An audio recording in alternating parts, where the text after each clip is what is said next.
Hey John, how's it going? Oh, it is going well tonight. How are you? Doing. I'm a little tired actually. Well, thank you for thank you for waiting an extra night to record so that I could actually sleep like last night. I was a little Nah, it's tired all last good. night. It's all good. Uh, only one of us is allowed to be tired per night or something. I don't know. So Hmm. how was your week? It was good. It's been a long day. I was trying to think, what did I do this weekend? And I remember thinking, ooh, I have something to talk about. And now I don't remember That what was it is. so 4 days ago. I know. However, Okay. I did just, we are a little bit later too, because I went with a buddy to see 1917, the movie about World War One, I think. or a messenger that happens in a message that needs to be carried from one place to another. And it was actually quite good. It was clever and different than other films in that it was filmed as if to be one continuous shot. So it starts, with someone coming and saying, "Hey, the general wants to talk to you guys," and then you kind of follow them, and then they start running from one part of the, one base of operations through enemy lines to another base of operations, and things happen to them along the way.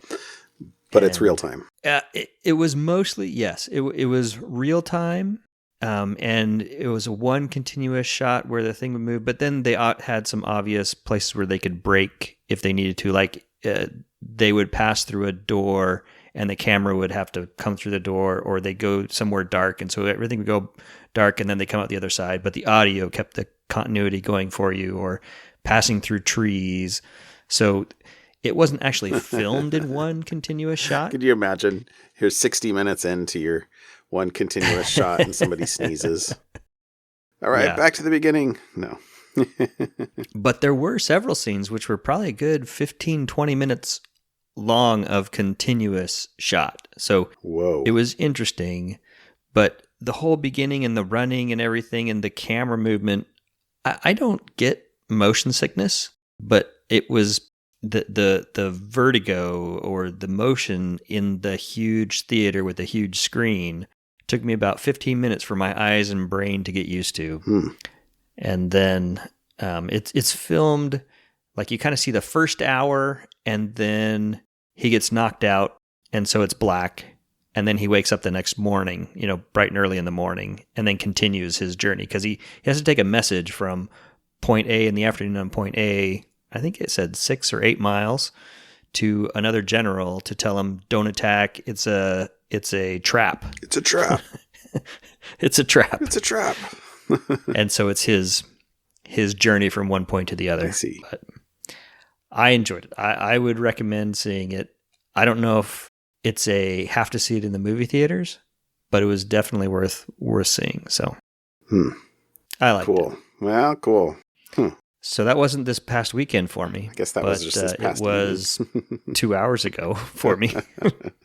Well, I have to say, I actually watched a movie tonight too, which was Insurrection, the old Star Wars or Star Trek movie. Oh gosh, I can't leave that in.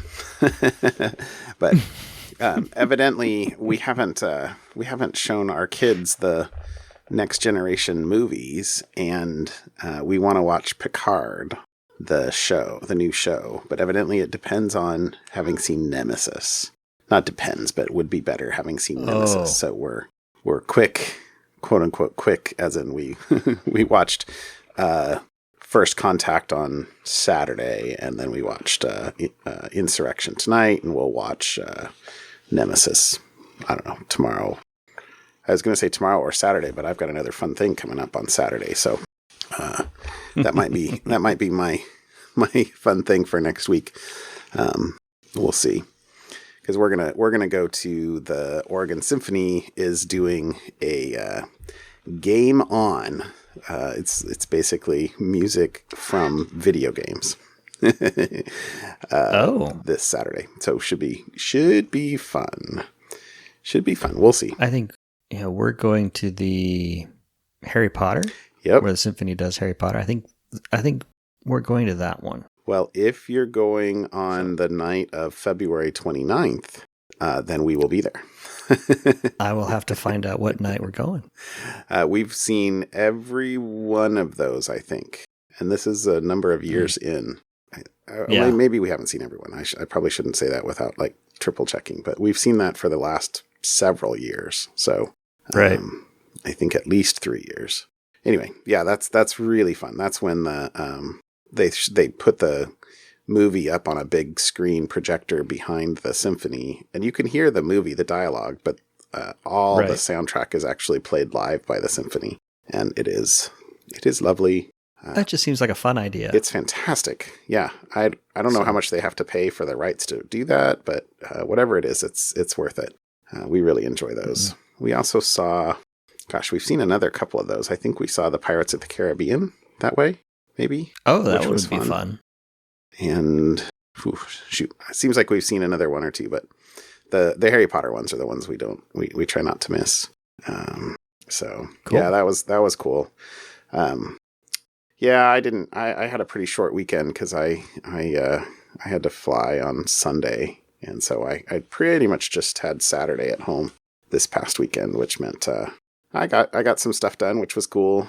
And we watched the movie, and it was a nice Saturday, but just cut a little short. But we'll see. This coming weekend is a full one, and I had a couple projects in mind I was trying to do this past weekend. I just didn't get to it, and it was something I was going to try and make to help out with another project. And so, like literally on Sunday morning, as I was packing my bags for the airport, I was like, well.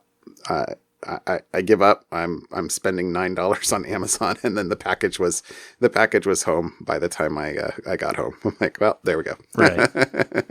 It was a dumb little. I could have made it for 50 cents if I could have figured out how to do it right, but I didn't, and so $9 it is, and it's done. There you go. So we'll see. Yeah. Anyway, fun. So. Let's see. Any follow-up this week? Follow into, maybe? So, Super Bowl. I see. Is this weekend, this upcoming weekend, right? Yes. I'm going to go with yes. Wait, hold on. No. Do we need to check the calendar? I don't know what teams are in there. Chiefs? And? Hold on. No, I don't got it. What is it? Who else? The San Francisco 49ers. Oh, okay. Well, good. Go 49ers? Who am I rooting? Who should I root for?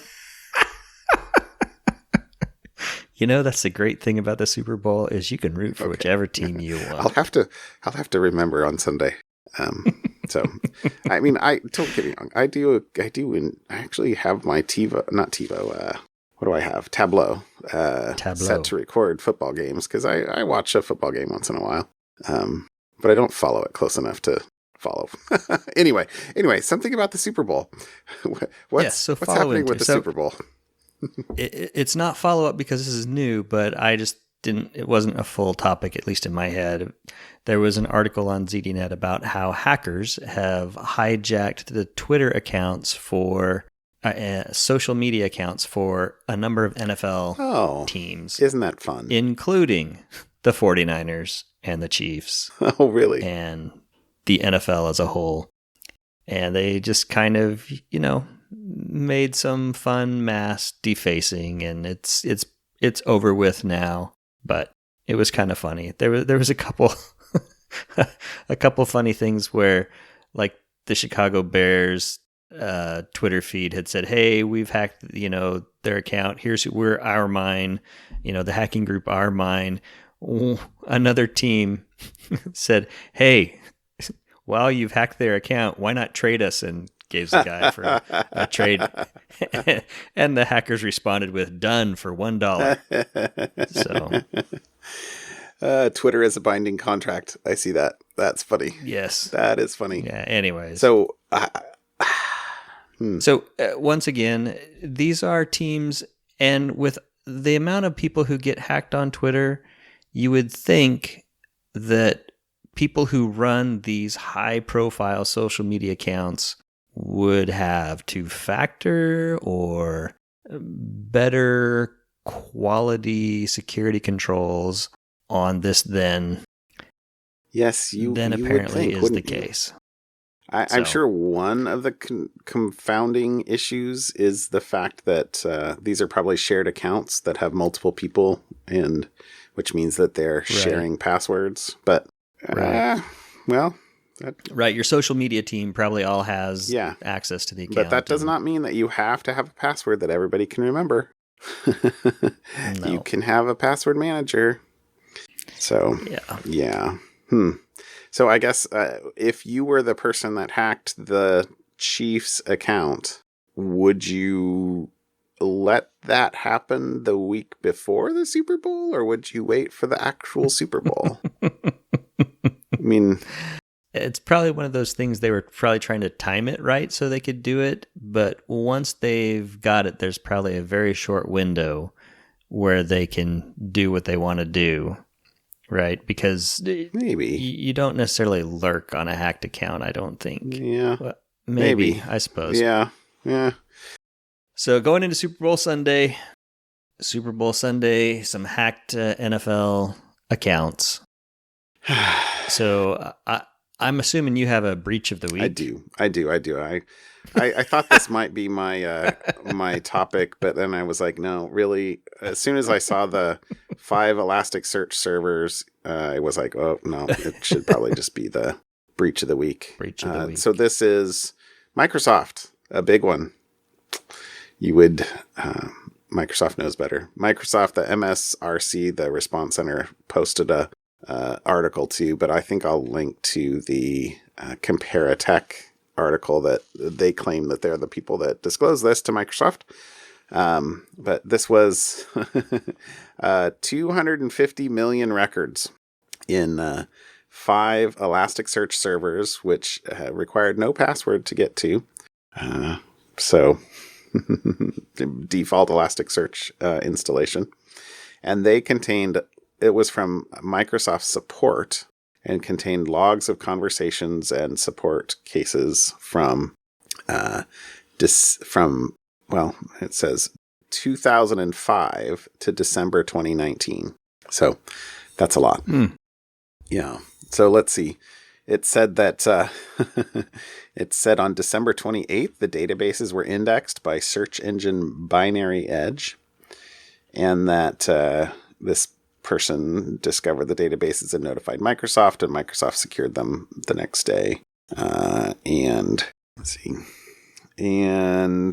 is there anything else to say about this? I guess the interesting thing, at least in the Microsoft MSRC case or blog post, they said that they anonymized a lot of the data in it, so there wasn't a ton of personally identifiable information, at least, but I assume that only means that they redacted the password or the like email addresses, not necessarily companies and names and stuff like that. But they even said in their thing that, you know, if your email was entered improperly, like with a space in it or something like that, the tokenization might not have worked. And I guess the other comment I would make on this is if this actually includes both logs for the conversation, and there was something in here about internal notes, resolutions, and remarks, is there could be interesting data in the actual text of, you know, what was said right. Sort of at the end of the call, or right. It would be interesting to read, but anyway, so there you go. That's the breach of the week. How do you like that? 250. Does that mean that Microsoft only has had 250 million support cases in 14 years? It's got to be more than that. I have no idea. That's like, those numbers are so big that I just don't know. Right. So 14 years, how many per day? Take how many days in that 14-year period, divide 250 million. And that's how many per day? And does that make sense for having 90% of the market for most of that time? Hold on. I'm going to do a little bit of math. Well, We need some I Jeopardy don't know. music That could be playing. reasonable. That's 50,000 cases a day. That's a lot. Yeah. Hmm. You get numbers like that, you're like, oh, okay, that's a lot. All right. All right. Well, my topic this week is kind of, I suppose, a fun topic. Okay. So there are botnets, and they spread malware, right? So there's this botnet that's out there, and it's spreading malware. And some other rival group apparently took control of this bad actor's botnet and started uninstalling the malware that infected that botnet was installing on hosts that it infected. So one bad guy is trying to infect your machine, and another bad guy is taking over the bad guy one's botnet and uninstalling the stuff that he did, which seemed Oh, odd. my gracious.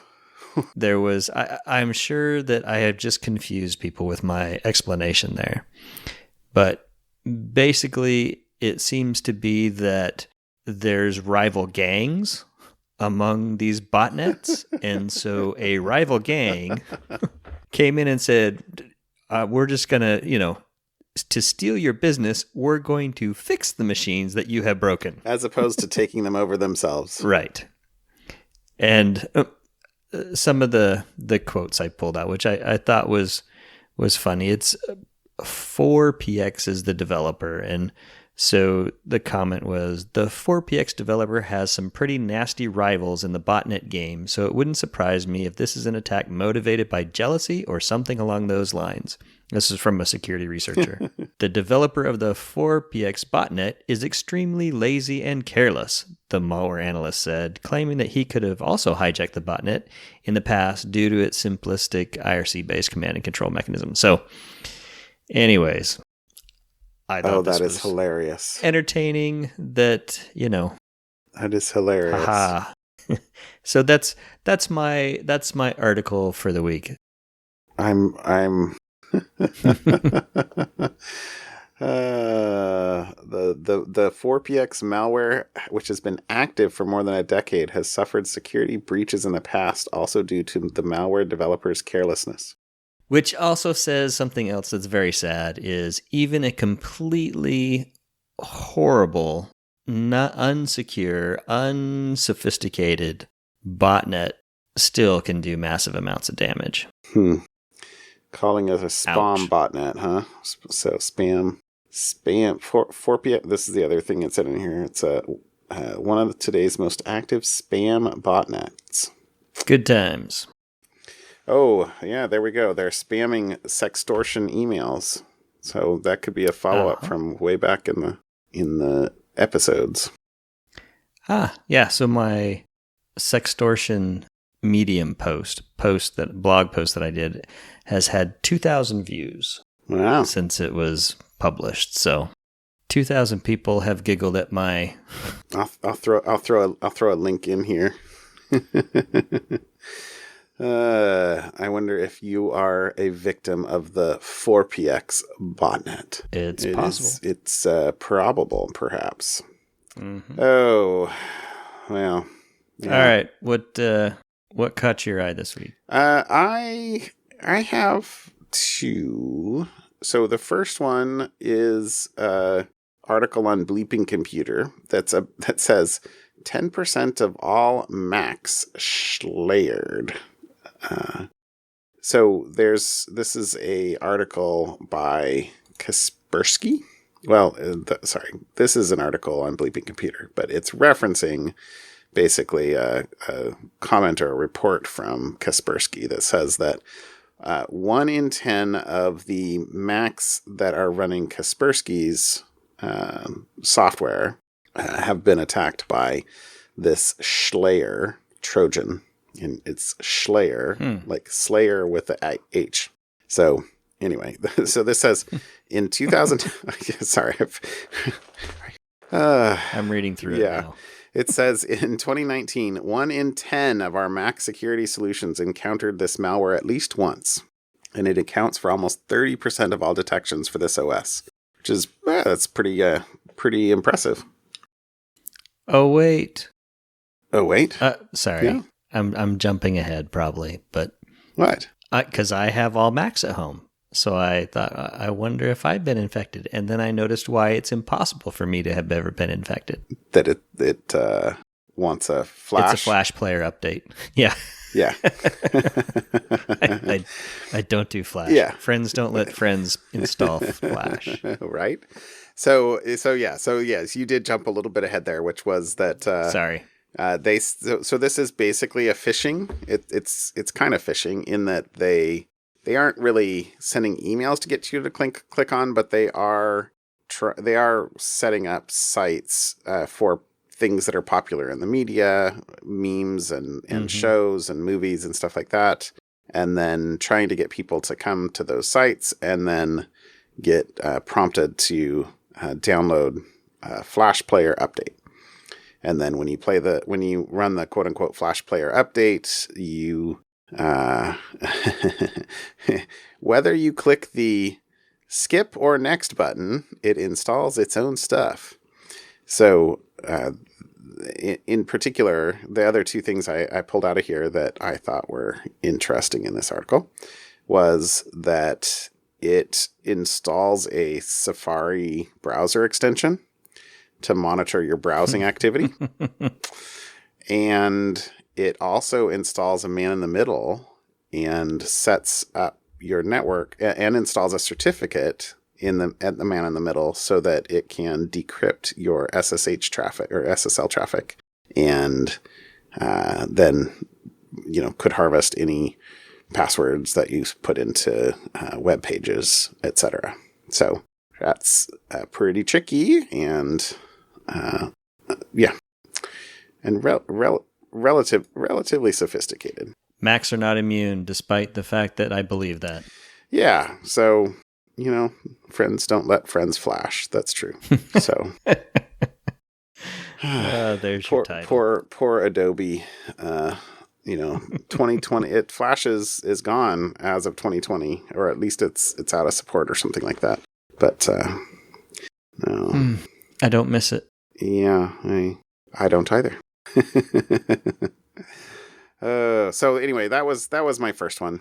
It was a good, pretty good one, I think. And then my second one, also I thought could have been follow up, but this is I was looking at another Bruce Schneier blog that I was like, I'm going to wait to see how that one plays out a little bit. Specifically, the hacking of Jeff Bezos's phone by the Saudi Arabia. Let's kind of let that story play out. But this was another one here, though, that was about some Harvard students who collated a bunch of online breaches. So, there's lots of password breaches, but they basically took a bunch of these and then created a composite for email addresses that were found in multiple sites, and then were able to correlate the information and combine it with other public information about people. And, no surprise, it gets much more detailed and much more personal, as they say. So the quote in here is, what we were able to do is alarming because we can now find vulnerabilities in people's online presence very quickly. For instance, if I can aggregate all the leaked credentials associated with you in one place, I can see the passwords and usernames that you use over and over again, or like your patterns in them, for example. And then the other thing is that it allows you to sort of do queries against the type of victim you want to target. So, for example, show me people who have a high net worth, are married, have children, and have a password on a cheating website. There you go. Dun, dun, dun. That's perhaps somebody kind of cued the sextortion earlier that might be a little more vulnerable to that. Something along those lines. So, or able and willing to pay. Exactly. So, anyway, and I guess the other thing here was another query pulled up a list of senior level politicians revealing credit scores, phone numbers, addresses of 3 U.S. senators, 3 U.S. representatives, the mayor of Washington, D.C., and a cabinet member. Yeah. We're 2 college students. If someone really wanted to do this, I'm sure they can. And then Bruce Schneier's comment at the end was, you can be sure that the world's major intelligence organizations have already done all of this. Yeah. No more secrets. So, yeah. That is true. It is true. So, anyway, those were my 2 that I pulled out for the week that I thought were interesting. Shall we go to something fun?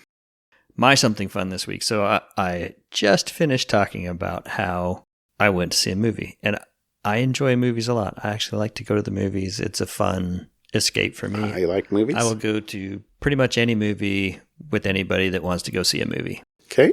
I stumbled across an article this week on some facts about, well, the headline caught my eye. I'll just say that. It's in 2019, more Americans went to the library than to the movies. Yes, really. No way. So that's the total kind of clickbait headline I would catch me too. So it did, of course, it caught me. And I look at our household, and that is true. I think my wife loves the library. She goes to the library at least once a week and gets new books. And we used to go all the time, getting kids books. We've mentioned numerous times about the app Libby, and I've used that a number of times to get books from the library without actually having to go to the library. Mm-hmm. But technically, I'm going to the library. So, anyways, the stats of interest here, and this is in the U.S., is that visiting the library remains the most common cultural activity Americans engage in by far. The average of 10.5 trips to the library U.S. adults report taking in 2019 exceeds their participation in 8 other common leisure activities. Interesting. Americans attend live music or theatrical events and visit national or historic parks roughly 4 times a year on average, and visit museums and gambling casinos. I don't know why that's a leisure activity. Wait. 2.5 times a year. And amusement or theme parks 1.5 times a year, and zoos 0.9 times a year. So It was a poll, so maybe there's the potential for people when they get a poll to go, oh, I don't want to sound too dumb. I'm going to say I go to the library. So maybe there's some of that in there, but I still like that. The clickbait headline caught me. I like that. And I'm looking, all right, yeah, I go to the library. I know, yeah, I've been to the library quite a bit. So there you go. That's my something fun. Books are not dead yet. Movies. No. Movies have not taken over. Despite the amount of screen time I think a lot of people spend, we still like libraries. So I guess the confusing thing. So I like this. Where's the gal? Okay, maybe I have to look at the actual results, because it says, yay, the people go to the library 10.5 trips per year. And you go more than the movie, but it doesn't actually say the movies. How many times do people go to the movies? They go to a movie or are at a movie theater on average 5.3 there we times. Go. There's the number, 5.3. Yeah, and like a live sporting event, 4.7. Yeah, so it kind of goes rolls through them. Yeah. I'm probably 2 sigma off of the normal distribution here. Then there's no way I attend a live sporting event as often as I go to the movie or a music event. Well, if you really want to scroll down a little bit further, and it splits it by gender and age group and splits things up, and you can kind of go, oh, well, yeah. So if you click through to that, maybe we should link to the actual poll and not the clickbait head. Yeah, that's cool. But it's got some fun little stats in there, and I thought it was kind of a fun reminder. So Wow, that's fun. Okay, well, that's cool. Mm-hmm. That's very cool. I will actually pivot off of your thing to my something fun. And I will give my something fun as the Natural History Museum. Because if you followed me on Twitter, you know this, because I posted a couple of photos. But I had a couple hours free last Friday while I was in DC. And so I was flying out of the Reagan airport. So I was really close to downtown. And so I took a lift over to the, what do you call it? The mall? National Mall? Yep, the National Mall. And it's the first time I've actually been to the Lincoln Memorial that I remember. I feel a little... Isn't it cool? I feel a little bad. It was totally cool. Yep, it was really cool. And then, yeah. It's bigger in person. It's one of those things that you get there and you're like, that's... Because you see it on TV, and then you get there in person. You go, wow, it's one of the few things that's like actually bigger in person, I think. Yeah. It was fun. It was really cool. So I spent a few minutes there. I walked by the Vietnam Memorial and I spent a little bit of time there. And then I walked up to the Natural History Museum. So that's my something fun, is the Natural History Museum. And it's totally unfair because I basically had like 45 minutes in the museum, which is not enough time to do anything. And I would have liked to have spent more time. I need to go there for fun. I haven't been there for fun for a very, very long time. And but that was just fun. I enjoyed the dinosaur exhibit. Evidently they just completed a renovation of the dinosaur exhibit. But that was the thing I went to first. But I also really enjoyed I read probably more in the history of man, with all of the skulls from the various, or the casts of skulls that they had from the various hominids. I really enjoyed that. And then, ironically, the other one that I went and spent some time in, because I remember spending time in this when I was last at the Smithsonian, was up in the rocks and gems and minerals one, the meteorites and all the different types of gems and stuff like that. I thought that was cool. And pretty much by the time I walked that far, I was like, crap, I gotta go catch a cab back to the airport. But that was my something fun. It was cool. And very nice. Fun approved. Yeah, approved. Sounds good. All right. Well, maybe I can go back there at some point and bring the family. That'd be great.